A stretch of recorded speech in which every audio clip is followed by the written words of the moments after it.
Fala, meus lindos! Começamos mais um episódio do podcast O Diagnóstico do Sucesso. E hoje, com uma das maiores figuras, um dos maiores humoristas do Brasil e do mundo. Ele que é amado pelas velhinhas, apaixonado pelos idosos. Kleber Rosa, o Chico da Tiana. Obrigado, meu amigo! Prazerzaço, eu que agradeço e é um prazer estar aqui falando com você e estar junto com as pessoas que a gente gosta, é a melhor coisa que tem. Mas você não pode começar um podcast preconceituoso. Oi, meus lindos, e quem é feio não vai assistir. Eu mesmo vou querer ver depois como é que faz. Aí fica difícil. O melhor humorista do Brasil, do mundo, entre Pouso Alegre, Congonhal e Itajubá. E Cambuí. E Cambuí. Não pode excluir Campo City. Exatamente. Ô Kleber, hoje a gente vai falar desde a sua infância até a explosão na internet que aconteceu ali, né, na região ali próximo da pandemia, né? Foi. E vamos falar do dia a dia hoje, de Atibaia, de tudo, tá? Vamos começar falando um pouquinho de infância. Conta pra gente como que foi sua infância lá em Campo City, em Cambuí. Cambuí. Cara, uma infância de um jovem de classe média baixa. Meu pai é motorista de ônibus, minha mãe era do lar. Meu avô era barbeiro, um dos mais famosos ainda lá de Cambuí, na época. Uma criança, posso dizer, uma criança normal que dava trabalho na escola. Eu sempre fui aquela criança que a mãe ia na reunião e a professora falava assim: ele é um bom aluno, mas fala demais. Acho que já era o prenúncio de alguma coisa, né? Mas foi, cara, uma infância muito ligada em música, porque meu pai sempre gostou muito de música.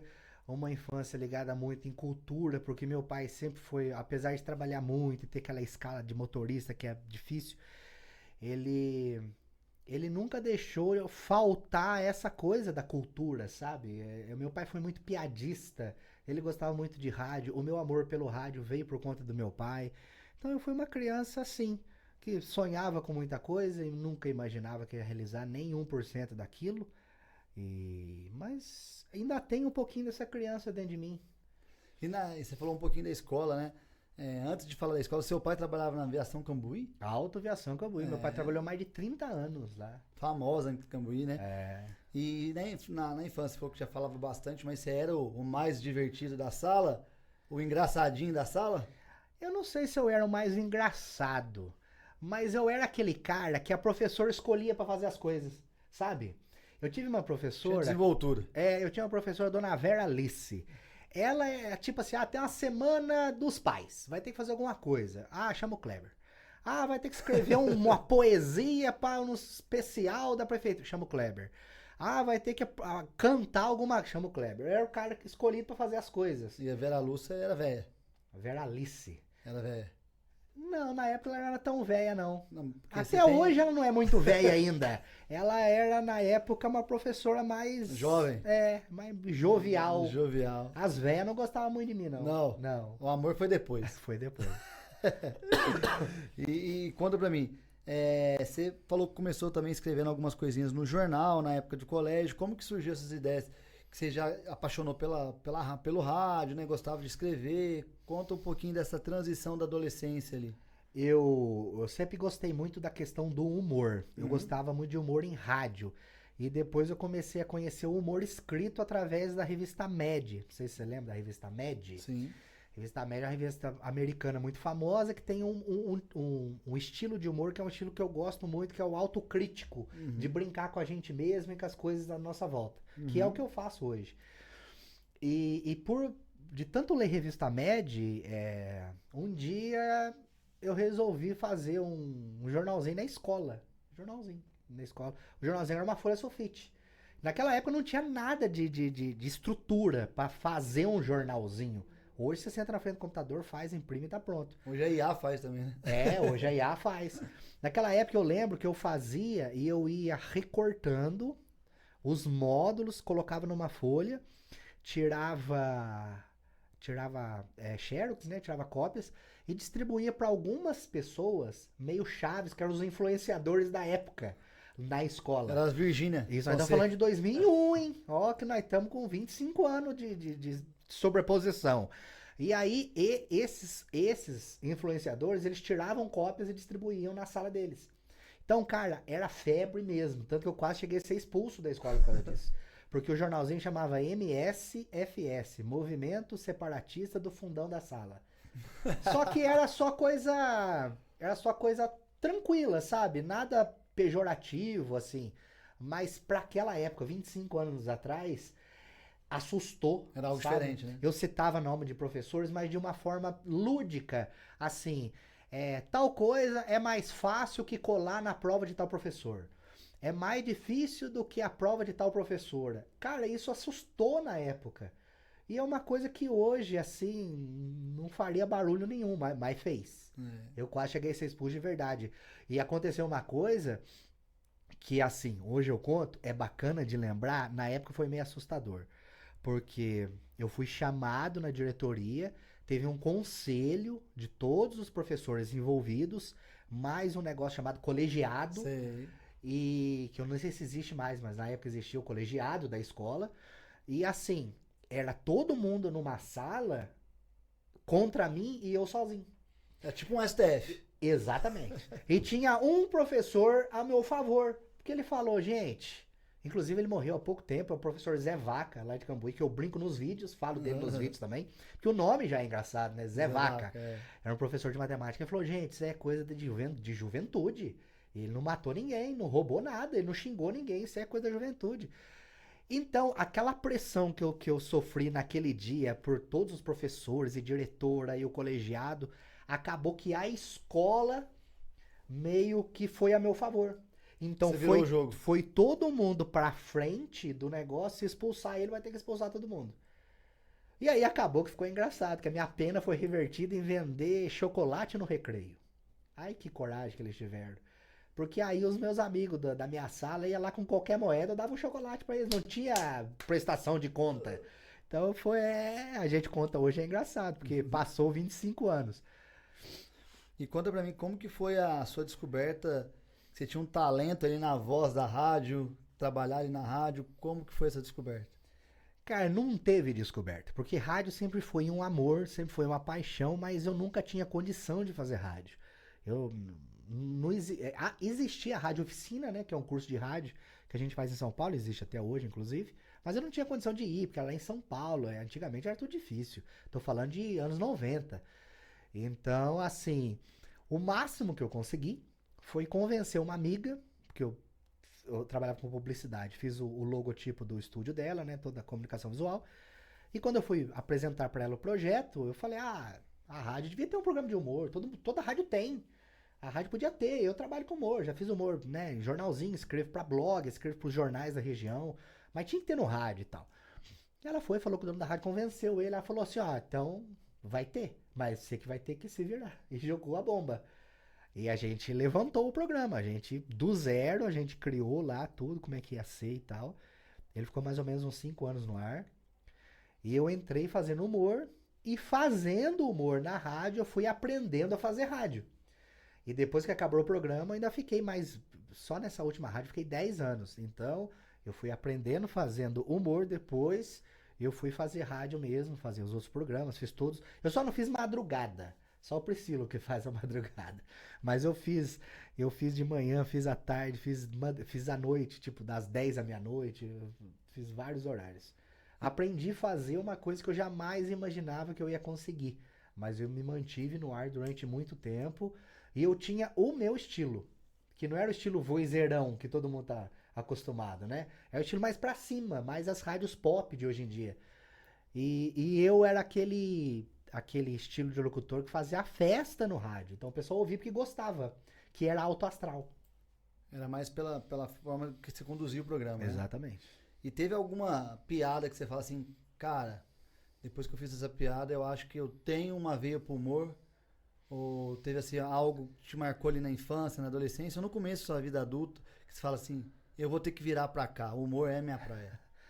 Olha, uma piada, eu não sei. Eu acho que uma coisa que acendeu uma luzinha foi que na época do quartel, eu servi aqui no 14, né? Eu fiquei 1 ano. E eu imitava todo mundo, cara. Eu imitava o capitão, eu imitava o sargento, eu imitava o tenente. E a gente fazia isso internamente ali no alojamento e era mó festa. Então eu acho que ali deu essa luzinha, mas eu nunca imaginei que, né, depois de 20 e tantos anos ia virar profissão e eu ia ganhar a vida com isso. Que ano que você serviu 14 aqui? 2000. 2000. Ano 2000. Foi um ano depois daquela enchente. Sei. Né? Essa enchente eu acho que foi em 99, eu entrei em 2000. Foi depois Não, da tem enchente. bastante gente que eu peguei. Você deve ter pegado Major Aurélio, do posto médico. Tinha uma galerinha. Na minha época, do posto médico era o Capitão Machado. Machado, sei. O Capitão Machado, uma coisa curiosa do Capitão Machado, que eu machuquei na PPM Uhum. e fui pra enfermaria e aí ele viu lá, Soldado Rosa. Aí ele falou, por que Soldado Rosa? Eu falei, é meu sobrenome. Quem que é o capitão da bateria? Eu falei, o Capitão Cardoso. Ele falou, então leva pra ele. Ele escreveu um negócio. Ele não queria que meu nome fosse Rosa. Ué? Falou, não, você vai ficar aqui um ano, Soldado Rosa, o povo enchendo teu saco, isso não é sadio pro exército, não vai ser bom pra você. E aí ele levou. Só que aí o Capitão Cardoso, não, o Tenente Rosa no meu ano, na AMAN, era 01, era um cara inteligentíssimo, então ficou. Mas você falou de posto médico, eu lembrei disso. Teve Teve. essa desavença entre os capitães. O Kleber, muita gente não sabe de onde que surgiu a ideia de gravar o primeiro Reclamação do Dia. A primeira reclamação foi um dia à tarde, que foi esse dia aqui, ó, dia 11 de janeiro de 2017. Eu tava em casa, a minha amada esposa trabalhava. Em Cambuí. Não, aqui em Pouso Alegre já. Pouso Alegre já. A gente morava ali pertinho do fórum, Sei. no Santa Rita, ali perto da CIMED. E aí eu tava sentado no sofá, falei, nossa, mas choveu de novo, né? E aí eu falei, pô, janeiro chove demais. Aí eu peguei o controle remoto da parabólica, usei como se fosse um telefone, peguei meu celular e gravei. Moça, queria falar no setor de chuva. Não, porque tá chovendo demais. Aí você quer passear com o cachorro, chove. Você quer andar de bicicleta, chove. Você quer caminhar, chove. E como é que faz? E outra coisa, por que não bota chuva de madrugada? Porque chuva de madrugada não atrapalha ninguém. Eu tive esse insight do politicamente correto já no primeiro vídeo, que eu carrego até hoje, né? Sim. Aí soltei, os números foram interessantes, eu continuei replicando, só que, cara, foi muito rápido. Porque em menos de um mês, chegou o dia 17 de fevereiro, veio 50 tons de cinza. Foi muito Que rápido. aí foi a explosão. Então, o que fez a explosão em si na internet foi o 50 tons. Foi os 50 tons de cinza. Que assim, foi parar fora do Brasil. O irmão da minha esposa, ele trabalha numa firma de São Paulo e tem grupos no mundo inteiro, porque é uma multinacional. E ele mandou, ó, tem vídeo do Kleber no grupo lá da Austrália, os caras compartilhando. Aí um amigo meu que morava na Inglaterra, ó, tem um vídeo teu aqui, ó, no grupo dos brasileiros. Eu falei, nossa. Porque assim, eu gravava os vídeos e soltava. E ia viver minha vida. Eu não vivia de internet, eu tinha que trabalhar.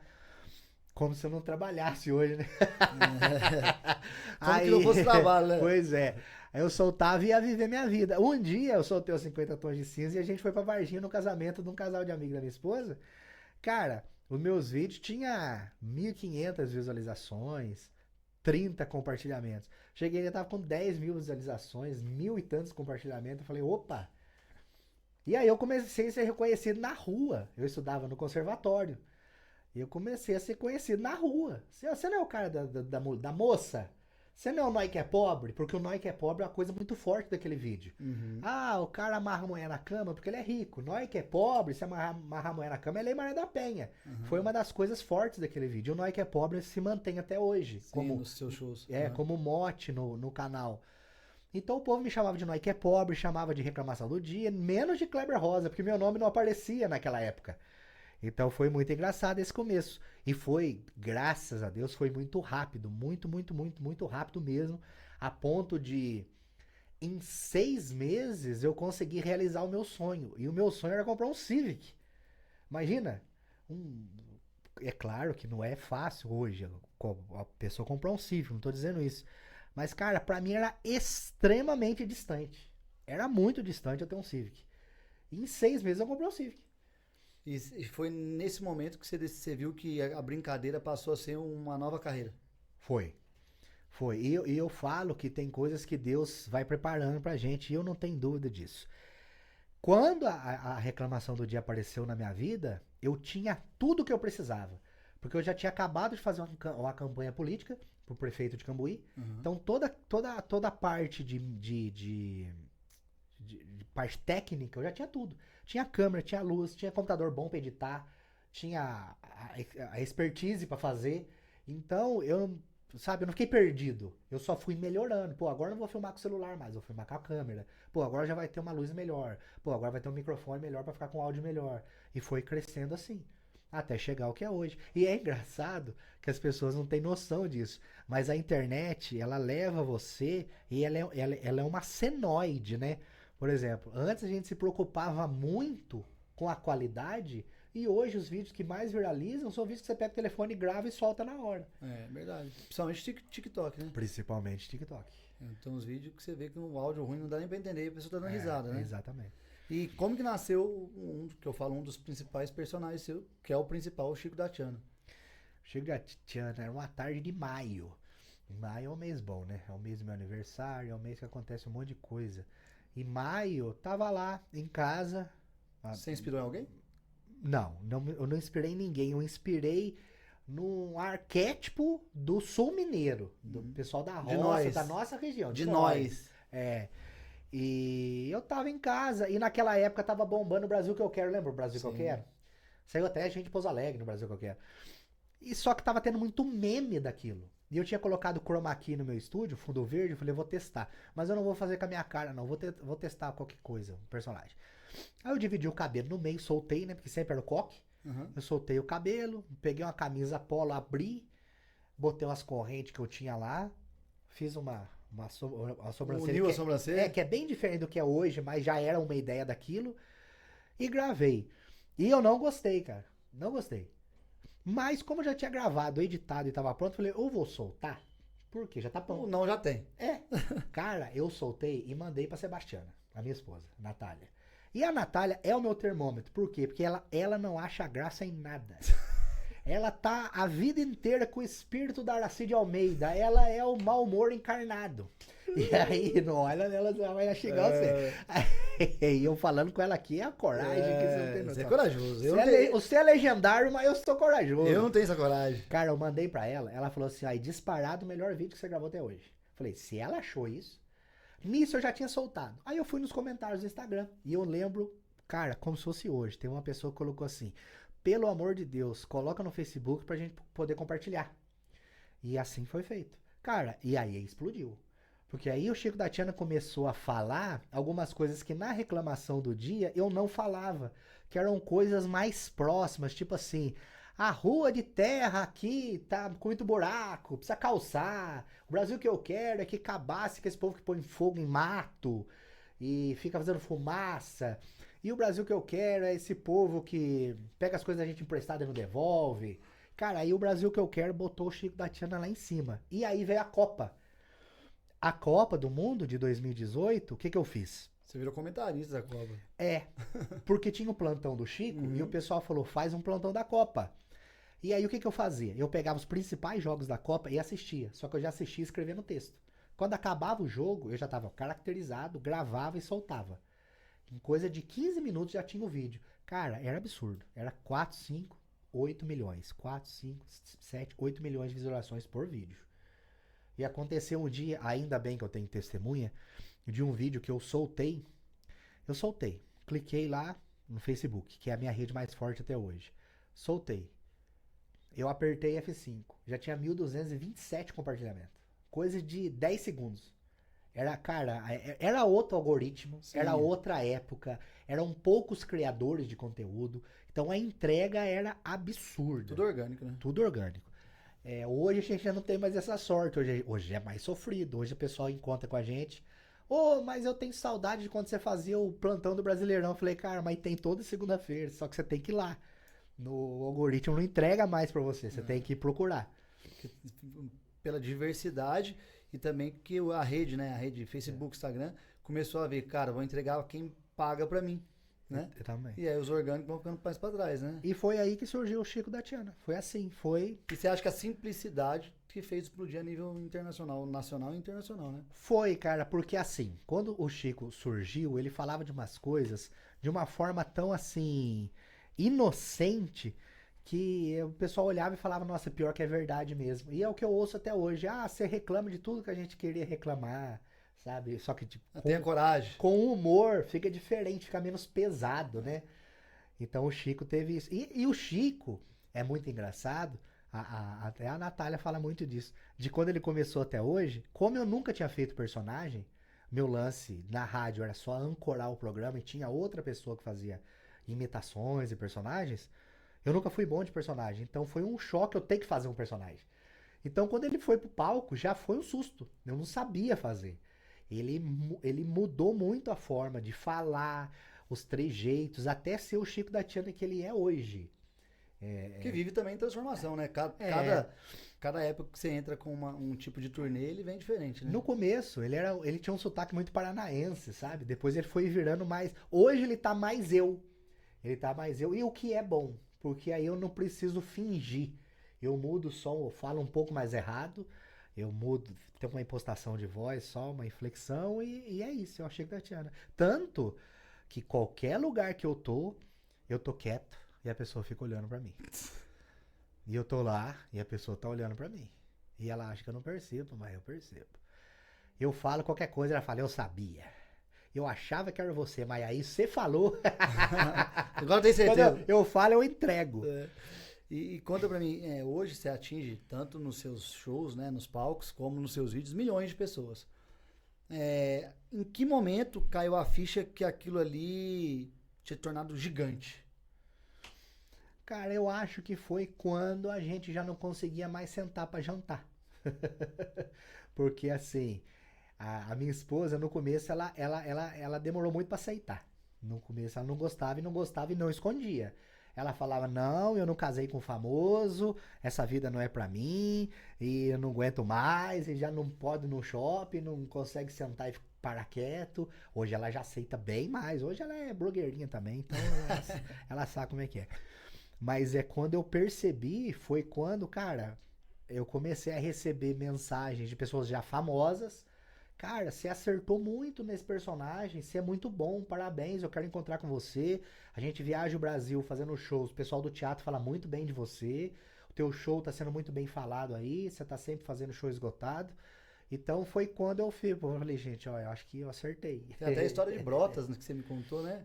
A história do Daniel? Do Daniel, né? A história do Daniel foi engraçada, porque eu tava em Brotas e furou o pneu do meu carro.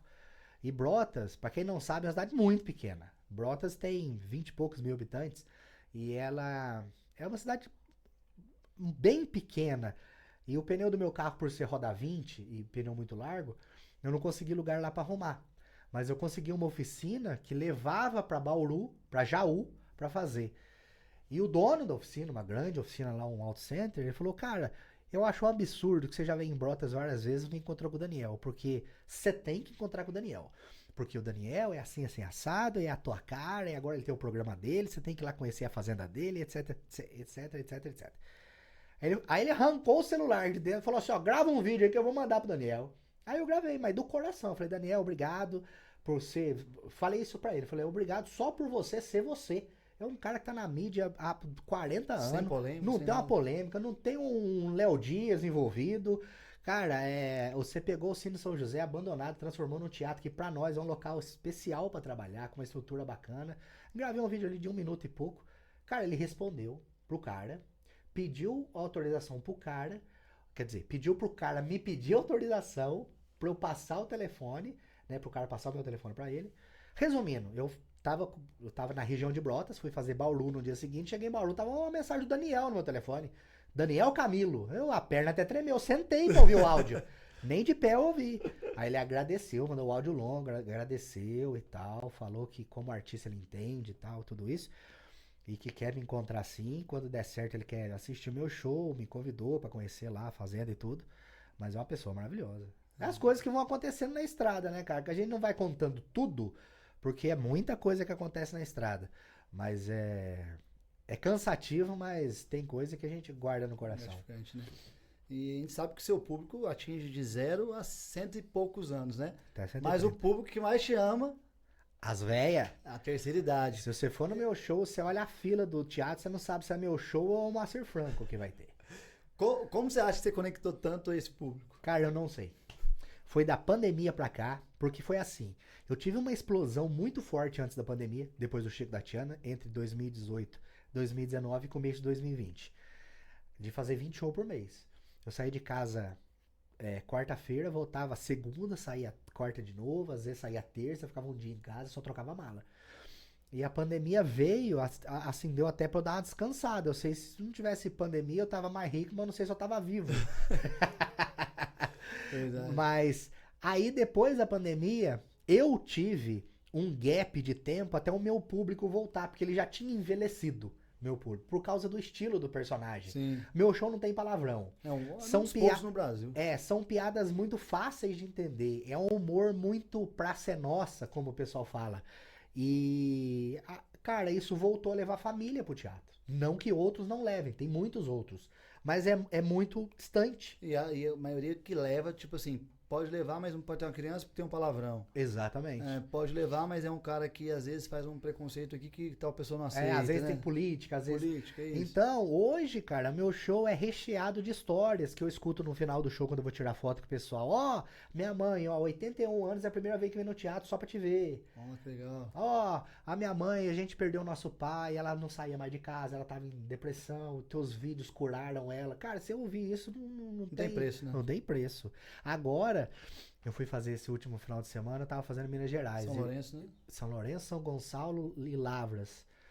E aí em São Gonçalo, uma moça me abraçou. Tem isso até na filmagem, é porque na filmagem eu acelero, não dá pra ver. Mas ela me abraçou e falou assim, ó, hoje eu tô aqui em homenagem à minha sogra. Faz um ano que ela faleceu, mas a nossa conversa era compartilhar vídeo seu. Aí eu falei, nossa, que legal. Não que ela morreu, mas que, legal de se que lembrar você momento, tem né? essa lembrança e que eu trago essa lembrança Boa, pra você, né? Da tua sogra. Então, cara, isso são milhões de histórias. Dificilmente tem um show que não tem uma história dessa. E isso é muito gratificante. Que legal. Você falou de Praça é Nossa e recentemente você teve sentado lá com o Carlos Alberto, né? Sentei no banco mais famoso do Brasil. E aí, conta pra mim como foi essa experiência. Tremi mais que Vara Verde. Não é fácil não.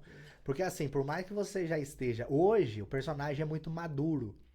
Já são 8 anos fazendo o mesmo personagem, gravando vídeo praticamente todos os dias, fazendo show praticamente todos os finais de semana. Então, às vezes, eu tenho 2, 3 sessões, eu fico 5 horas no palco fazendo a mesma coisa. Então, você amadurece. E foi muito bom que foi agora. Porque desde o começo o pessoal fala, você tem que ir na praça, você tem que ir na praça. Eu considero que eu fui na hora certa. E foi...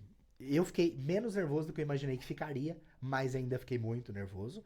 Porque, cara, ali eu assistia Praça é Nossa desde criança com meu pai. Meu pai sentado... Desde a época era o pai do Carlos Alberto. Isso. Não, eu não cheguei. O Manuel não cheguei a pegar. Não pegou, não. Não. Mas a praça já era no SBT. Mas era a época do Cocada, do Lilico, a véia surda, que veio, que fazia turnê no Brasil. Isso.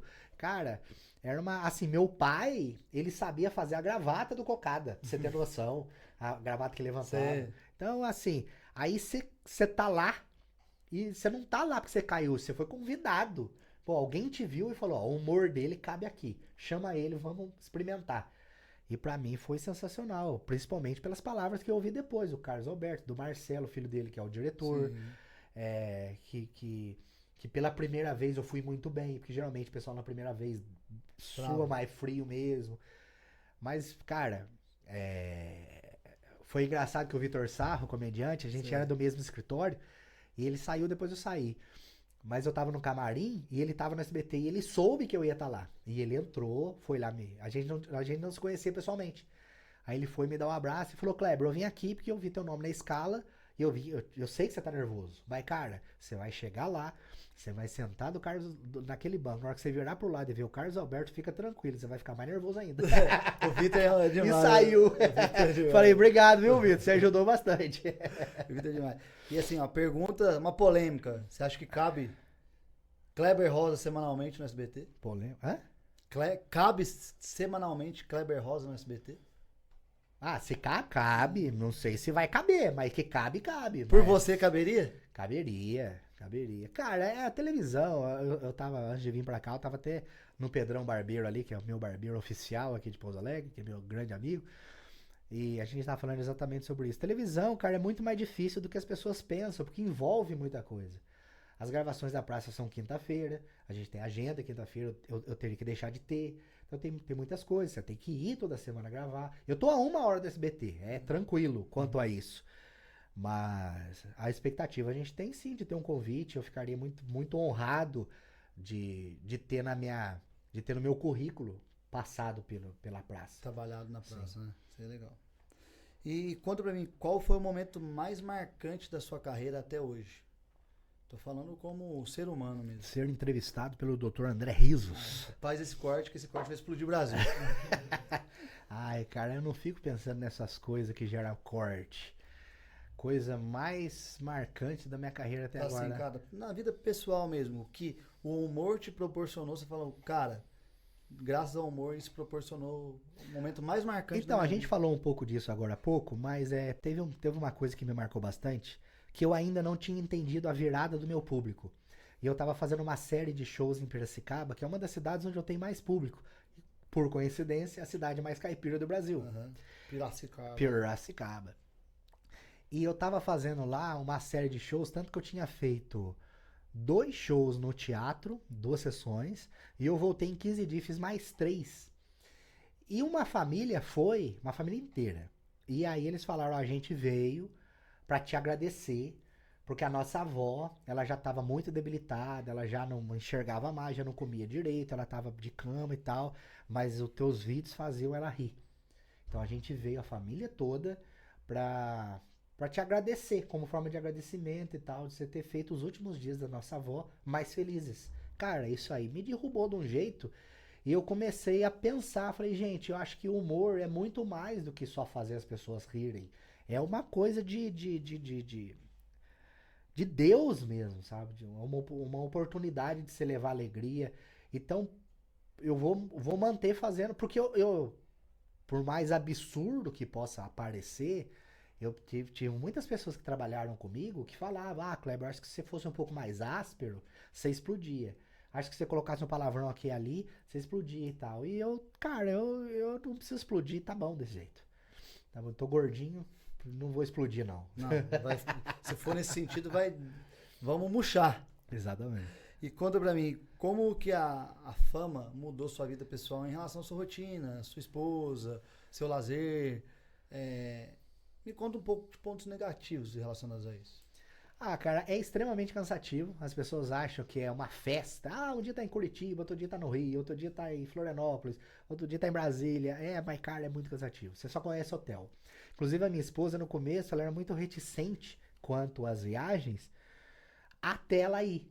Eu levei ela comigo alguns finais de semana. Algumas turnês. Aí ela viu que, cara, você chega, vai pro hotel, do hotel você vai pro teatro, volta pro hotel, no outro dia você tá indo pra outra cidade. Então não tem essa de, vou conhecer tal lugar. Por exemplo, agora a gente foi fazer uma turnê em Campo Belo, aqui, Campo Belo, Boa Esperança e outra cidade que eu nunca lembro. Não. Então, verdade, tava o Giovanni, que é meu produtor, ele levantou isso aí e falou, tá tendo Legendários hoje aqui. Eu tava lá. E eu acabei indo lá no Bar do Tião, que eu já sou convidado há mais de 2 anos. Cana Verde. Eu sou convidado há mais de 2 anos, mas não dá, é muito longe da minha casa. Aí eu consegui ir, então raramente eu consigo fazer uma coisa assim. Mas, cara, a carreira te afasta da família, você perde formatura de sobrinho, você perde casamento de primo, eu perdi Dia dos Pais, várias vezes. Então, assim... Se não tiver estrutura, perde até o casamento. Perde. Porque, assim, primeiro você tem que ter uma esposa muito compreensiva. Tem. Tem que entender. Segundo... você tem que ter sua essência, né? Porque às vezes, na maioria das vezes, a esposa não consegue acompanhar, viaja sozinho, né? E se não é bem estruturado espiritualmente como homem, você acaba caindo em tentações que a fama te traz. Né? Então é difícil, né? Mas cara, assim, é muito, muito diferente do que muita gente pensa. Sabe o lado bom, né? Eu escutei uma coisa de um amigo da estrada há uns dias atrás. Ele falou, cara, eu fico preocupado com você. Eu falei, por quê? Ele falou, cara, você tá aqui agora, tem 500 pessoas te vendo, querendo tirar foto com você, querendo te abraçar, querendo contar uma história pra você e tal. Daqui 5 minutos você tá no hotel sozinho. É verdade. Só você e a televisão. Aí eu falei, cara, pra ser bem sincero, eu já ouvi isso, a Anitta já falou isso. A Anitta já falou que o artista é muito só, na verdade, porque ele sai de uma multidão e vai pra um quarto de hotel sozinho. Eu nunca senti isso. Eu até gosto de ir pro hotel e ficar quieto. Eu não gosto, por exemplo, no começo eu fiz muito, de acabar o show e ir jantar. Porque no começo, cara, você come de graça, o povo tirando foto, é uma alegria. Depois você pega um ranço, não do povo, mas cara, de sair e você chega, tá tendo som ao vivo e tá aquela música. Fica um silêncio. Nossa, aí você chega no hotel meia-noite, 1h da manhã, pra no outro dia sair às 7 pra viajar mais 3 horas. Então eu cortei isso aí da minha vida. Acabou o show, hotel. É uma parte triste. É uma parte assim, você tá ali com 500 pessoas, depois você tá sozinho. Mas você administra. Cara, tem que ter cabeça boa, viu? Tem que ter. Tem que ter cabeça boa. E principalmente o suporte da esposa, né? Como que Dona Natália dá esse suporte pra você? Ela viaja junto, ela fica mais? Como que é? Ela viaja quando dá. Ela cuida da lojinha, a gente tem os produtos. Uhum. E quando dá, quando é um bate e volta, ela vai, faz a lojinha. Tem teatros que não pode. Tem teatros que cobra comissão e aí não vale a pena. Mas sempre que ela pode, ela vai e ela trabalha junto, se envolve em outras coisas também. Quando é aéreo, já não dá pra levar, porque aí é uma passagem a mais. O contratante já começa a reclamar. Mas ela se envolve bastante. Ultimamente, eu tô numa fase da cabeça não tão boa assim. Muita coisa. Saí do escritório, agora eu tô cuidando da minha carreira de novo. E, sabe, perdi meu pai, depois eu perdi minha cachorrinha. Esse é o próximo assunto. A cabeça fica meio assim, sabe? E às vezes você tem que escrever um texto pra fazer as pessoas rir, mas você quer chorar, sabe? Então ela me ajuda muito. Ela fica me mandando coisa da internet. Isso aqui dá um vídeo. Ela escreve. Ontem mesmo me mandou 2 ideias boas de vídeo que vai sair agora pro final do ano. Então ela é a pessoinha que ajuda. Que tá somando muito, né? E conta pra mim, você falou que recentemente passou por uma perda, né? Sim. E como que foi essa perda? Impactou no Kleber pessoal e no Kleber em cima do palco, né? Porque você acaba de perder. Quem tem um cachorro igual eu tenho, né? A gente sabe que quando a gente tem essa perda impacta bastante. Mas ao mesmo tempo você tem que estar ali e fazer as pessoas sorrirem, né? Conta um pouquinho pra mim como que isso foi.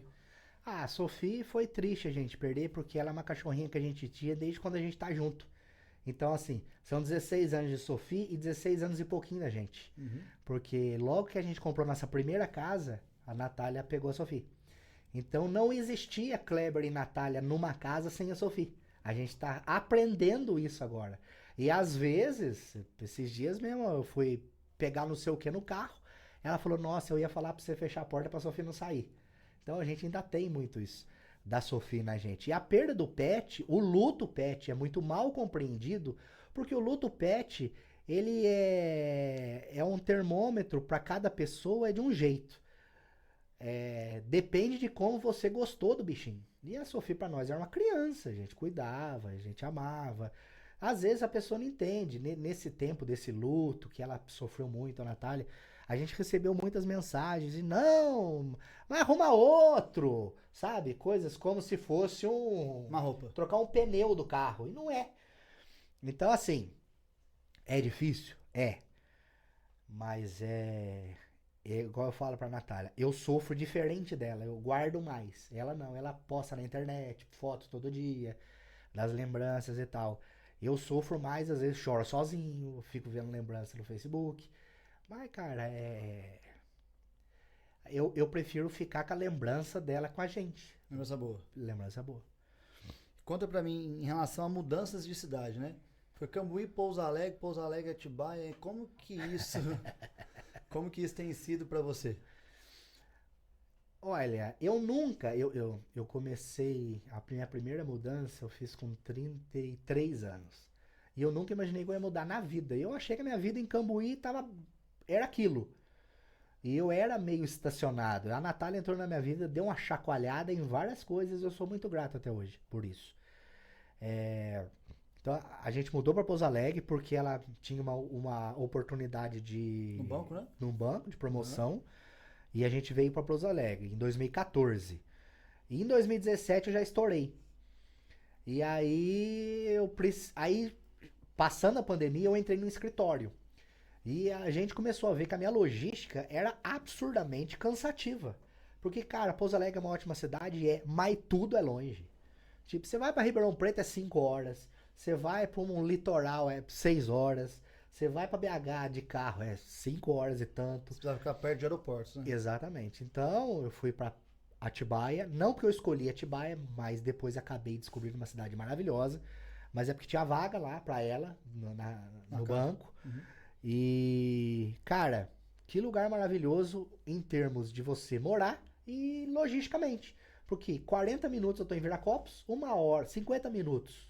50 minutos eu tô em Guarulhos.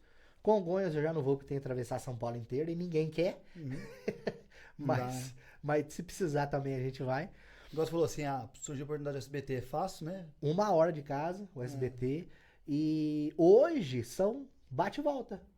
Por exemplo, essa semana eu tenho show quarta, quinta, sexta, sábado, é tudo bate e volta. Durmo em casa. Ó, que legal. Semana passada, a logística já foi de Atibaia para São Gonçalo do Sapucaí, de São Gonçalo do Sapucaí para São Lourenço, de São Lourenço para Lavras, de Lavras para Guaxupé, de Guaxupé para Porto Ferreiro, de Porto Ferreiro para minha casa. Domingo eu acordei nas últimas.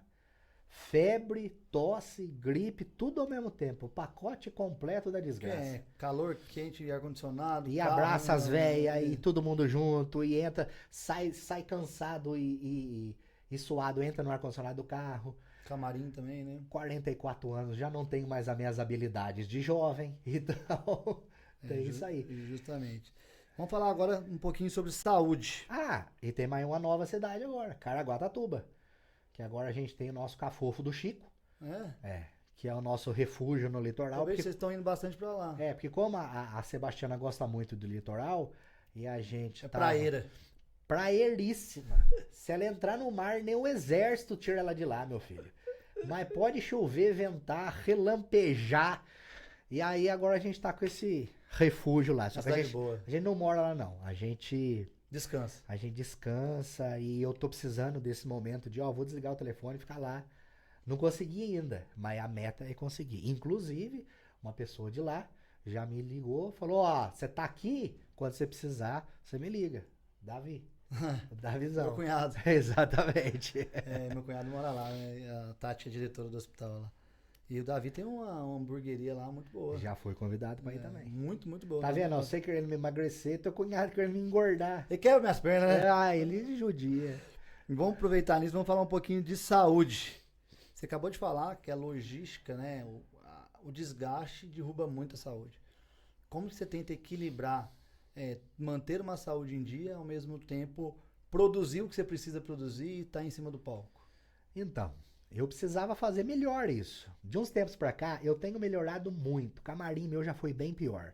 Só fritura, Coca-Cola, suco e bobagem. Eu já melhorei de uns tempos pra cá, preciso melhorar ainda. Mas assim, hoje é café e pão de queijo. Então já, perto do que era, já tá ótimo.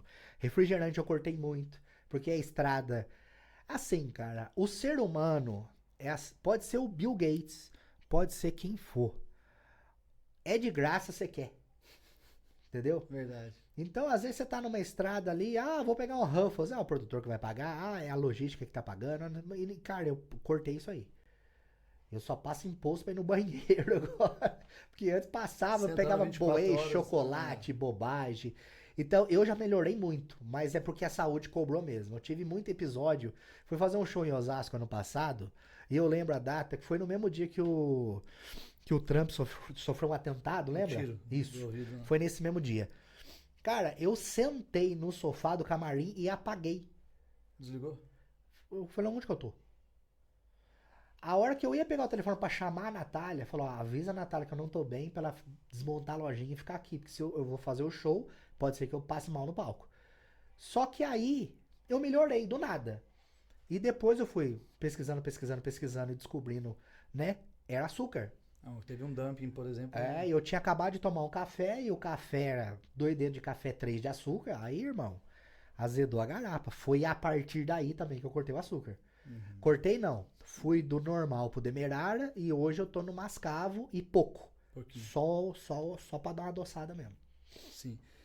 Um outro fator, né, de hábitos é sono. Né? A gente sabe que quando a gente dorme mal, a gente acaba acordando buscando alimentos mais palatáveis, ultraprocessados, enlatados, né? E aí doce. Como que você faz para controlar sono nessa rotina louca? Inclusive gravações em casa, né? Aí que tá. Eu não tenho problema pra dormir. Dificilmente. O que eu gostaria era conseguir dormir nas viagens. Porque às vezes eu pego uma viagem de 5 horas, eu queria tanto dormir e não consigo. Aí eu fico assistindo coisa no iPad, sabe? No avião ou no carro. Mas chegou no hotel, eu durmo. Pode estar o barulho que for, bota um tampão no ouvido, tchau. Mas a quantidade de sono não é a mesma. Não, não. As pessoas falam, às vezes chega no hotel 1 hora da manhã, você tem que sair às 6 pra você pegar voo às 7, 8. Né? Exatamente. E às vezes é pior, às vezes eu chego às 2, sai às 4, eu chego no hotel, dou oi. Só. Isso já aconteceu várias vezes. Foi esse o motivo de eu repensar minha carreira. Para final de 2025 e 2026, a gente precisou dar esse susto de sair do escritório que eu tava e começar a olhar para logística e falar, isso aqui eu não vou fazer. Isso eu quero, isso eu não quero. Por exemplo, eu fiz isso semana passada, que foi Atibaia, São Gonçalo, São Lourenço, Lavras, Guaxupé, Porto Ferreira e fiquei ruim no domingo, mas eu já falei, ano que vem eu não vou fazer. Porque, cara, o dinheiro é bom? Mas vai ficar pra quem depois? A Sebastiana rica, na praia, com o maiôzão preto dela, e eu lá no cemitério de Cambuí, junto com meu pai. Não. Lá no Cambu City. Vamos dar uma... E em relação ao exercício físico, consegue fazer com essa rotina louca? Agora eu tô, porque agora eu sou praieiro. Caminhadinha na orla da praia. É um perigo. Você vê o Kleber Rosa lá, nem pede pra tirar foto, vai ter que ir andando junto comigo se for. Mas agora eu fiz isso no intuito de ter mais esse plus, sabe? Pô, já tô aqui, calçadão, bicicletinha, vamos fazer. E a minha meta é essa. Legal. E em academia de hotel, não? Academia de hotel eu nunca fui. Nem pergunto se tem academia. Eu queria ser o Diogo Almeida. Conhece o Diogo Almeida? Aquele que fala pra professores e tal. Um dia eu tava em Campinas, no hotel, eu não esqueço isso, porque foi muito engraçado. Tava tomando café, 8h30 da manhã, ia pegar avião pra ir pra BH fazer show. Aí ele apareceu no café da manhã, me viu, a gente era do mesmo escritório, né? Aí ele me viu, foi lá e sentou. Falou, Diogo, você tá molhado? Ele falou, eu tava nadando. Falei, nadando? Ele falou, eu acordo às 6 pra nadar. Falei, não! Deus me dê essa boa vontade de acordar às 6 horas pra nadar no hotel. Chegou 1 hora do show, acordou às 6 pra nadar. Nossa, você tá louco. E conta pra mim, Kleber, a gente sabe que o humor exige muito da mente. Como que você faz pra cuidar do seu emocional? Não é muito fácil não, viu? É difícil. Eu devia até ser melhor nisso.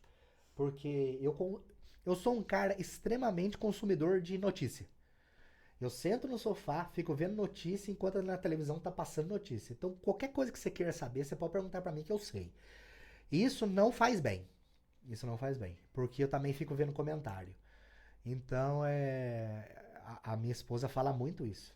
Ela falou, mas lógico que você tá estressado. Você fica vendo só desgraça na televisão e só tiro, porrada e bomba. E os haters? E só notícia ruim. E aí, se você tem uma inspiração pra gravar um vídeo, você não tem mesmo. Então, assim, eu peco muito na questão de cuidar muito da parte mental. Eu nunca fiz nada. Eu gosto muito de ouvir música, mas eu não consigo ouvir música baixo. Então, eu não consigo ouvir em casa.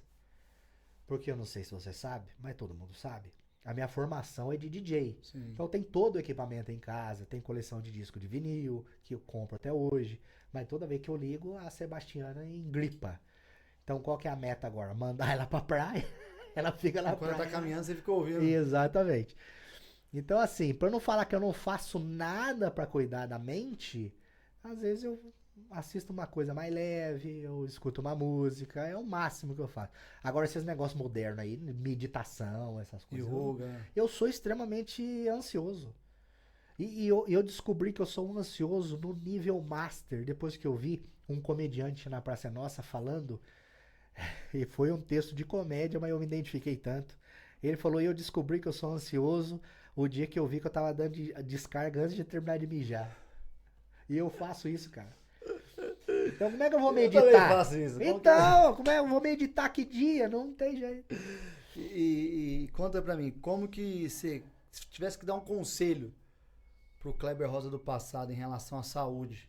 Porque hoje... Você deve pôr um pouco a mão na mente e ver se o seu camarim fosse igual é hoje, né? O que você aconselharia o Kleber Rosa do passado a não fazer para melhorar a sua saúde? Pegar firme melhor nas coisas, porque eu comecei academia e parei um monte de vez. Fazer em casa. A gente tem academia em casa, na verdade. Eu não faço de vagabundo.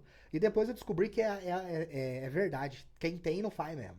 Tem que ir na academia. É o hábito de ir na academia. Viver gente. Exatamente. Então, assim, o conselho que eu dou é faça. Faça porque depois você chega. Eu tô com 44 anos. Tô velho? Não tô, mas eu tô cansado. Hoje em dia, todo mundo que me pergunta, e aí, como é que você tá? Eu falo, tô cansado. Porque realmente, cara, já não tem mais aquela disposição que a gente tem antes, no começo da carreira, que eu tinha 30 e poucos anos. Eu gravava 5 vídeos por dia. Hoje, pra gravar um, é um parto de ouriço, sabe? Eu sofro isso. 2 sessões. Cara, hoje, acaba a segunda sessão, eu tô entregue. Porque... 3 nem se fala. 3 eu já saí de maca do teatro. Mas assim, Mas cuidar. Eu lembro vezes que você veio fazer show aqui na região, que você fazia 3 shows uma vez, 2. Santa Rita do Sapucaí, eu lembro uma vez que teve sessão 7, 8 e pouco, e teve... Porque, cara, é assim, acabou o ingresso, vamos abrir sessão extra? Vamos. O produtor é festa. Quem tá promovendo lá, o produtor local, é festa também, dinheiro pra todo mundo. Quem que lasca-se? Eu. Só você. Mas eu também, pra mim também é festa, Sim, de grana, entendeu? Mas tem hora que tem que dar uma dosada, viu? Tirar o pé, né? Por exemplo, esse final de semana, Lavras esgotou rápido. Ah, vamos abrir a segunda? Eu falei, não dá, gente. Não dá. Nesse final de semana não vai dar. Porque eu vou ter que ir pra... Na verdade, foi uma cagada que eu mesmo fiz. Porque eu fechei um corporativo na cidade de Porto Ferreira, por uma empresa lá. E a menina falou pra mim que o show era 12:30. Eu falei, não, beleza, 12:30. Mas no final das contas, depois que fechou e eu passei pra pessoa que cuida da minha agenda hoje, só fazer a burocracia, que isso eu não faço, o show era 10:30. 2 horas a menos. Só que de Lavras a Porto Ferreira são 5 horas. Então não dava pra eu ir direto. Então a gente teve que ir até Guaxupé, dormir, né, pra fazer a metade do caminho, depois ir até Porto Ferreira. Então se eu fizesse 2 sessões, eu não ia sair às 9 de Lavras, eu ia sair às 11 da noite. Aí eu já ia chegar 2 horas da manhã em Guaxupé pra sair às 7 do outro dia. Aí cai no que a gente acabou de falar. No descansa, e ar-condicionado, e alimentação ruim. Aí lascou. E conta pra mim quais os próximos passos da carreira. O que espera de Kleber Rosa em 2026? Mais calma em 2026, né? Eu já botei isso na cabeça. Tanto que em janeiro eu vou fazer uma coisa que eu nunca tinha feito. Que é férias mesmo. Desligar de tudo. Não posso desligar. Desligar eu não posso. Você continuar com conteúdos na internet, Isso. mas desligar de pau. Assim, tem show, tem uma turnê em Campinas, são 3 sábados. Mas aí depois tem o aniversário da Sebastiana, a gente vai dar uma viajada. Tem o apartamento da praia, a gente pretende ficar lá uns dias. E assim, gravar se acontecer alguma coisa muito gravável, porque são esses vídeos que fazem muito sucesso. Se for um boom, né? Isso. Mas a ideia é fazer isso que eu nunca consegui. Em 9 anos de carreira eu nunca consegui parar e falar, deixa o pau cair a folha. Dessa vez eu vou tentar. Mas 2026 eu vou mais suave. Porque realmente eu vi que a coisa é feia, né? Eu não sou um legendário, você tem que levar isso aí em consideração. Ainda. Teu produtor já falou que em breve Kleber Rosa no legendário. A vida dele é querer levar pra esse negócio. Eu falei, filho, eu tô com dificuldade de subir no sofá. Imagina a montanha. Não, vai subir. E pra encerrar, conta pra mim qual é o diagnóstico do sucesso de Kleber Rosa. O diagnóstico do sucesso é acreditar. Porque o sucesso na internet, como todo mundo gosta de falar, é fácil. Eu digo que difícil não é. Difícil é manter. É um trem que você pega e se você parar numa estação pra ir no banheiro, você perdeu. É igual você falou, né? Se parar... Você tem que acompanhar. Agora o vídeo é de 1 minuto. Vamos fazer vídeo de 1 minuto. Agora o vídeo é de 3 minutos. Vamos fazer vídeo de 3 minutos. Então tem que fazer um conteúdo diferente pro YouTube, outro pro Kawaii, pro TikTok e outro pro Instagram. Dá trabalho? Dá, mas a internet pede? Vamos fazer. O diagnóstico do sucesso, fazer as coisas com amor também. Porque se você não gosta do que você faz com ranço, você não vai ter sucesso em nada. Nunca. Eu acabei de ver um corte desse nobre podcast, que o cara que tava aqui falou Pastor que... Tito. Que quando ele entra aqui, ele vê excelência em todos os detalhes. E no trabalho da internet é a mesma coisa. Se você deixar escapar uma coisinha ou outra, a internet te coloca aqui em cima e aqui embaixo no mesmo dia. No mesmo dia. Verdade. Você pode começar o dia com um vídeo de 20 milhões de visualizações, gravar uma story à noite, falar alguma bobagem, e no outro dia o Kleber Rosa não presta. Então, cara, você tem que pisar em ovos, você tem que saber se comportar em público. você tem que saber se comportar familiarmente, né? E é isso, cara. Pra você ter sucesso é assim, é uma areia na mão. Mexeu, vai caindo. Você tem que segurar firme. Show de bola. Kleber, muito obrigado por abrir sua vida, abrir seu Imagina. coração, Gravou dessa vez? tocar em ponto. Dessa vez gravou, só pra vocês ficarem atentos. Kleber, Quarta vez que eu venho e nós grava isso aqui. E eu, perdi o áudio. Outro dia eu caí o notebook. e a última vez falou que o vídeo ficou muito feio, mas eu falei, estando eu e o Kleber aqui, não tem como ficar Não bonito. fica. Obrigado, viu, Kleber, por esse apoio aí, por estar aí conosco e estar conosco no Diagnóstico do Sucesso. E um prazer estar aqui, porque a nossa carreira começou meio junto, né? Eu lembro quando lá no começo entraram em contato comigo, alguém da tua equipe da época. Doutor André, papapá, tal, eu queria te chamar aqui para te dar algumas, né, orientações de saúde, de emagrecimento, se você quiser. Eu falei, vamos. E o mais engraçado é que quando eu cheguei, você me falou, a gente enviou para vários influencers da região. Você é o maior de todos. Foi o único que respondeu. Em números, né? Sim. Tal. E você foi o único que respondeu. É verdade. Então é porque é coisa de Deus mesmo. Né? Aí vem a resposta do porquê do Diagnóstico de Sucesso. Exatamente. Obrigado, meu irmão. Tudo de bom e sucesso sempre pra nós. Amém. Mas para de subir montanha toda hora também, porque não tem quem aguente um negócio desse. Em breve, Kleber Rosa no Legendário. Eu tô fora.